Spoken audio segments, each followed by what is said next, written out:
को बोलो। आपने कभी देखा किसी मुसलमान को सच बोलते हुए जनरली जिंदगी में कि पापड़ कितने का? अरे मेरी बात सुनिए, आप जब 100% इंडिया के अंदर जो प्रो इंडिया हैं उन पे कुफर का इल्जाम है, क्योंकि वो आमतौर पे शिया होते हैं, उनको यहूदी कहे। जो बच्चियां जाती हैं उनको कहते हैं आवारा है, देखो हिंदुओं के साथ घूम रही हैं। यानी we are not accustomed to speaking और हियरिंग द ट्रूथ। हमसे को पूछे गफ्फार खान कहां गायब हो गए 32 साल? कोई तो पूछे कि कहां गए सोहरवर्दी? प्राइम मिनिस्टर बनना था, एक करनाल से आ गए, हाथ में लोटा मुंह में पान लेके लियाकत अली खान, उन्होंने प्राइम मिनिस्टर बन गए। अरे हाउ वाज दैट पॉसिबल? आरजू ये सोचने की बात है। He never lived in Pakistan, he became prime minister. Mister Jinnah never wanted to be in Pakistan, he became governor general. एक बॉम्बे का एमपी और दूसरा मेंबर पार्लियामेंट बट वहां का। उस वक्त तक तो बना नहीं था ना पाकिस्तान। जाहिर है जब एक मोमेंट चलाई थी वो, उसमें वो कामयाब हुए, जब उन्हें सक्सेस थी, ऑब्वियसली उधर से इधर आएंगे। मेरे पेरेंट्स भी तो आए थे ना, अब आप कहें कि वो तो उधर इधर कैसे आ गए? मगर मैं बता रहा हूं ना, आपका सवाल था कि वो हिंदुस्तान के मुसलमान जो हैं वो पाकिस्तानी क्यों हैं। मेरा जवाब ये है कि जब तक ट्रेनों को रोका नहीं गया 1953 के अंदर, जो लियाकत नेहरू पैक्ट था 53 या 52 में, उस वक्त तक हर ट्रेन में बुकिंग होके हर ट्रेन में फ्री इंडिया का मुसलमान पाकिस्तान आ रहा होता with the guarantee of a job in the government service. Number 2, जो आके उर्दू में कहता था कि मेरी डिग्री तो रास्ते में गुम गई, उनको 5 लोग सर्टिफाई करते, जिसमें चौधरी खलीकुज्जमान थे, जो डिग्री दे देते थे। यहीं पड़ी हुई है वो हमारे जो उड़ीसा के थे पासपोर्ट ऑफिसर, कराची में आके होम सेक्रेटरी रहे for 2 years। He didn't have a job, he there was no desk. ये जो आपके आयशा भवानी स्कूल जहां है, यहाँ हट लगे रहते थे, यहाँ पाकिस्तान बना। जो लोग पाकिस्तानी थे वो हो गए अनपढ़, उनकी जबानें खत्म कर दी आपने। सिंधी कहां से उर्दू बोलेगा? कि उसको जरूरत क्या थी उर्दू बोलने की? या पठान आज तक नहीं उर्दू बोल रहा, बंगाली को आपने कह दिया उर्दू। तो ये सारी चोर बाजारी हुई उन जगहों पे जहां से मुस्लिम लीग इलेक्शन जीती। मेरा कहना यह है कि जब सूबे सरहद पंजाब और सिंध में मुस्लिम लीग नहीं जीती, तो पाकिस्तान तो वहां बनना चाहिए जहां मुस्लिम लीग जीती। मुस्लिम लीग जीती बिहार में और यूपी में और बन गया पाकिस्तान में, तो ये भी ठीक है, ये इससे भी इतराज नहीं है। लेकिन जब आपने लोगों को उठवा उठवा के मर्डर करवाए, आपने ईस्ट पाकिस्तान से हुसैन शहीद सोहरवर्दी को एंटर होने से रोक दिया और ख्वाजा निजामुद्दीन को बना दिया वहां पे। ये चीजें शायद the names might fly over your head, you are too young for this, but this happened. And Soharwardi, the only place that elected the Muslim League government was Bengal. Nobody, no other place. तो कहने का मकसद है कि India का मुसलमान अब तक अपना नाम इंडियन नहीं रखता। 1000 साल से उसने तुर्क का मुसलमान तुर्की में नाम रखता है, एर्दोगन नाम का अब रखने लग जाएंगे पाकिस्तान में, तो कोई हिसाब नहीं। कोई जावा के अंदर नाम नहीं रखता, कोई ईरान में लफ्ज खोमेनी अरबी का नहीं है।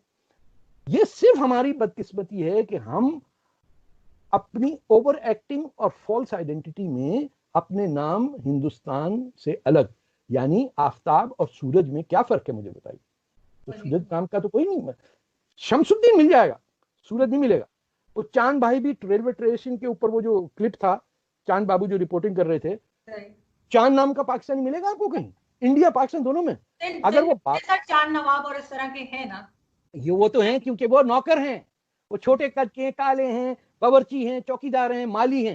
ये सारे रिपोर्टर भी है, मीडिया में है चांद नवाब। अच्छा सर, मुझे ये बताइए सर कि फॉरगेट अबाउट द मुस्लिम्स और हिंदू, मुझे ये बताएं कि जो यूरोपियन कंट्रीज हैं वो इतनी आगे, पहले से बहुत आगे, हर चीज, वो जैसे कहते हैं ना, जो फर्स्ट एम्बुलेंस भी उन्हीं ने इजाद की, हर चीज उन्होंने इजाद की।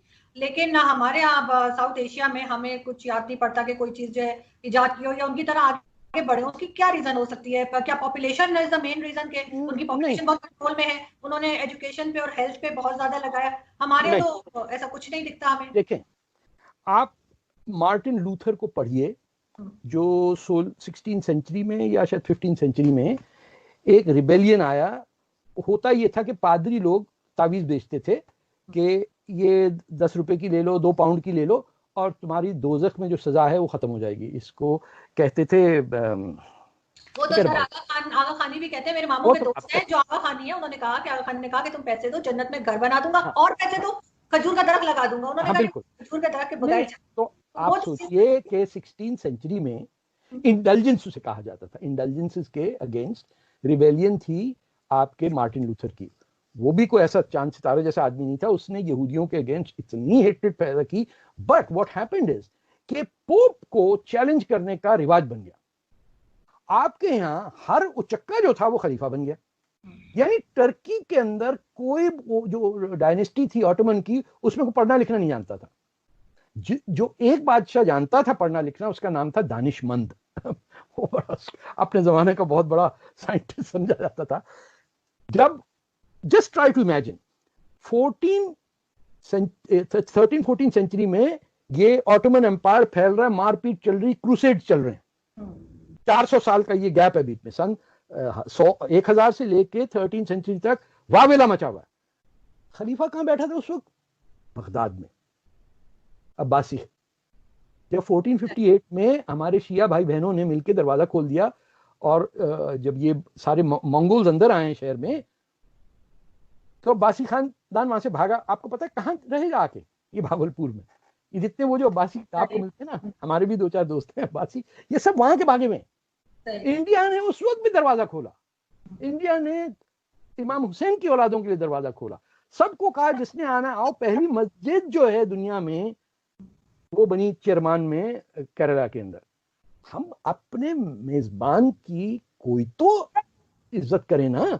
कि जैसे एर्दोगान नाम है तो हम भी विकास नाम रख लीजिए, या विजय जो जफर का बदल है, या सूरज रख लें, या हजारों नाम हैं। ऐसे ऐसे नाम है। मैंने तो सुना आजकल इंडिया में माए ए से नाम अपना शुरू करवाना चाहती है। वहां कुछ वो चल रहा है कि ए में नंबर लड़के का ऊपर जाएगा। पर बेवकूफियां ऐसी नहीं है कि कम है वहां, हमसे कुछ कई जगह ज्यादा भी है, क्योंकि बेसिकली मुसलमान इंटरनेशनलिस्ट होता है। लेकिन सर मुझे बताइए ना, आप तो इंडिया की इतनी तारीफ करते हैं, आप अक्सर आप तारीफ नहीं करता। मेरा जन्म हिंदुस्तान में, मेरे लिए और मेरी कोई शक्ल सूरत जबान बिरयानी चटनी रूह अफ़ज़ा जो आप करेंगे वो हिंदुस्तान से निकलेगा। मैं किसी अरब का नौकर नहीं हूं, किसी तुर्क का खादिम नहीं हूं, और किसी ईरानी से मैं इंप्रेस नहीं होता हूं। मैं इंप्रेस होता हूं तो अपने माँ बाप से, या अपने पड़ोसियों से, या अपने स्कूल टीचरों से। सारे के सारे मुसलमान थे, सबने कंट्रीब्यूट करके बेतहाशा लोगों को फ्री किया। लोगों ने क्या किया कि अपनी फ्रीडम और एजुकेशन लेके अपने आप को बेच दिया। किस यार सीएसपी करेंगे।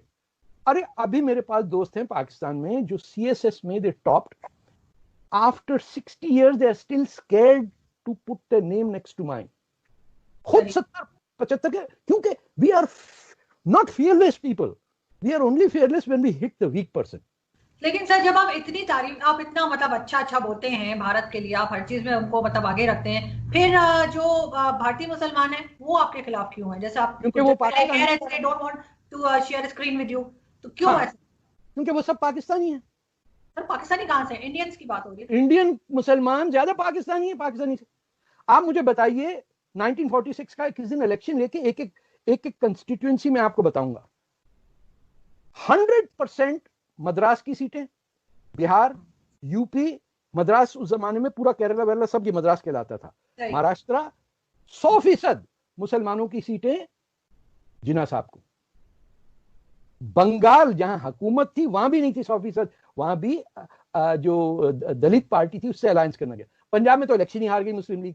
सिंध में एक सीट जीएम सैयद को झूठ बोल के ट्रांसफर की और फिर बाजे बजा दिए सिंध के हमेशा हमेशा के लिए। बलूचिस्तान वैसे ही आजाद था।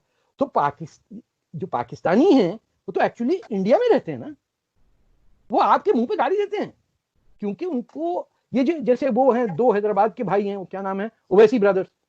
अरे उनकी पार्टी का 1946 में वो था मैनिफेस्टो टू जॉइन पाकिस्तान।